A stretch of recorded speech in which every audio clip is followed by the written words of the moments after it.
بسم اللہ وسلام علی رسول اللہ۔ اچھا، ایک سوال ہمارے پاس یہ ہے کہ حضرت سیدنا مولا علی پاک رضی اللہ تعالیٰ عنہ کی قبر مبارک کہاں ہے، کہاں پر ہے؟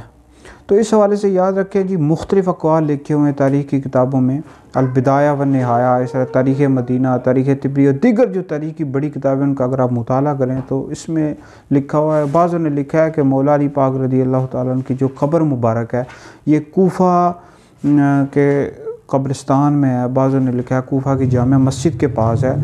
اب مختلف اقوال کیوں ہیں بھائی؟ اس کی بنیادی وجہ یہ ہے کہ تاکہ جو خوارج تھے، خارجی تھے، مولا علی پاک رضی اللہ تعالیٰ عنہ کی قبر مبارک کی بے حرمتی نہ کریں۔ تو اس حوالے سے مختلف اقوال کتابوں میں لکھے ہوئے ہیں۔ تو بہرحال اس کی حقیقت کا علم اللہ رب العزت کے پاس ہے کہ مولا علی پاک رضی اللہ تعالیٰ عنہ کی قبر مبارک کہاں ہے، تو اس حوالے سے مختلف اقوال موجود ہیں۔